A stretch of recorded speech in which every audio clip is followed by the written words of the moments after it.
Bapak Ibu hadirin, di dalam hati manusia itu ada khotir, atau yang lebih jelas kita maksud ikhya, ada dua, ada khotir minasyaiton, ada khotir minallah biwasilatil malaikah.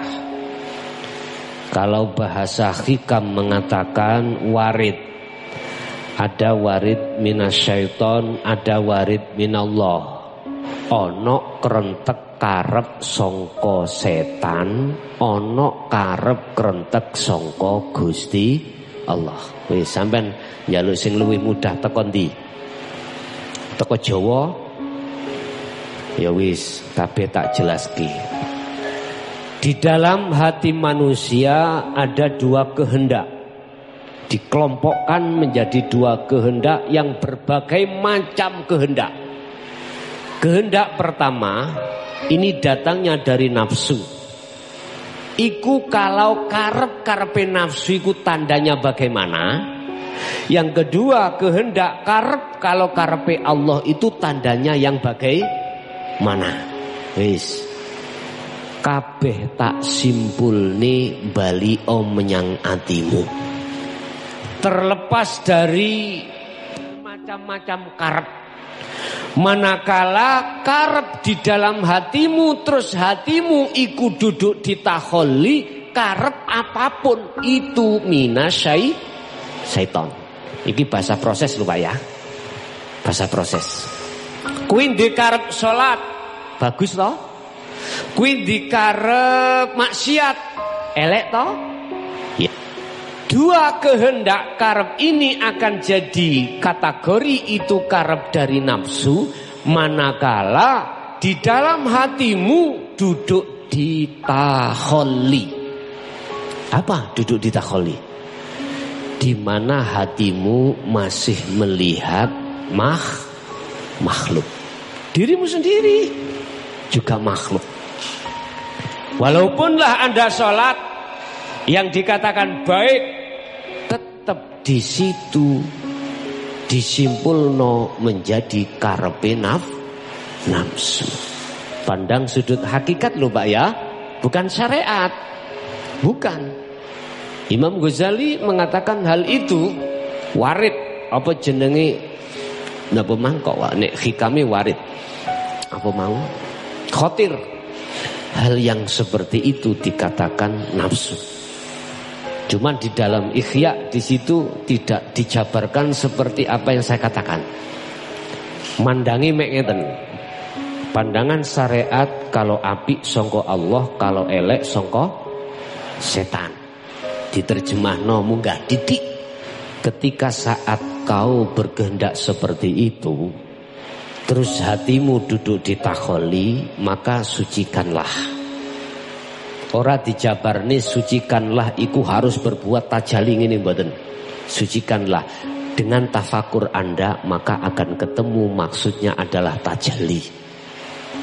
Di dalam Ikhya pun juga di dalam Syarhul Hikam pun juga begitu, namanya warid. Terbatas olehnya mentafsirkan atau memaknai.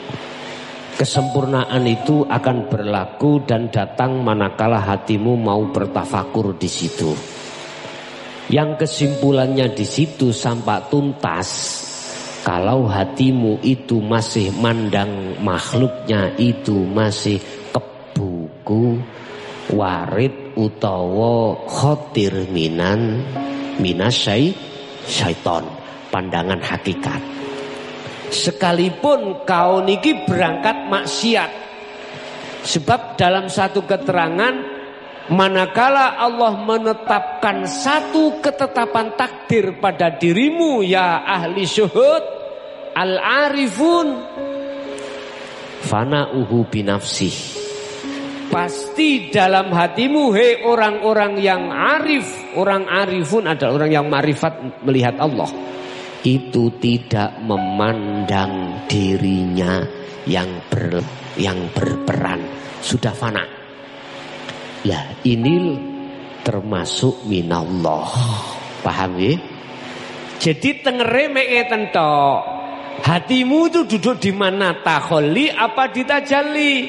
Kalau ditajalli, sekalipun ini hal-hal miturut syariat iku dikategorikan sebagai maksiat, tetap iku minallah. Dan gak mungkin hatimu bermaksiat, gak mungkin. Hatimu selalu taat. Niki wonten keterangan 4 waktu. Ada waktu taat itu tidak melihat makhluknya. Walaupun dia tidak bisa keluar ke taat secara syariat, ketika saat diletakkan maksiat secara syariat, hatinya tetap melihat Allah. Hal yang seperti inilah Pak yang dimaksud warid minallah. Coro karepe Gusti, tapi gak diomong lho ya. Ana sing lanang iku sapa lokalisasi ae. Berhubung wis gelek ngaji nang Jaya Baru, ditakoni ambek bojone, "Mas, sampean kok sapa kuno?" "Karepe Allah kok." Tujuannya jika dilokno, ada maksud di situ. Tetapi ketika saat pertanyaan saya, ketika saat ketetapan Allah di situ, hatimu di mana? Kalau hatimu melihat Allahnya saja, no problem. Miturut syariat bermasalah, bentuknya bermasalah, rame ambek bojone, ambek anaknya, ambek tonggone, selalu gap. Takone aku no kene jare Gus yo karepe. Karepe Allah. Apa? Yo priksa nendhisik rek, aja kesusu ngomong iki karepe Allah. Priksa nendhisik. Tolong sekali lagi priksa nendhisik. Niki proses lho Pak ya. Proses. Tetapi manakala panjenengan betul-betul di titik nol, di musyahadah Allah, sudah tidak ada bahasa karepe selain Allah, ngoten enten.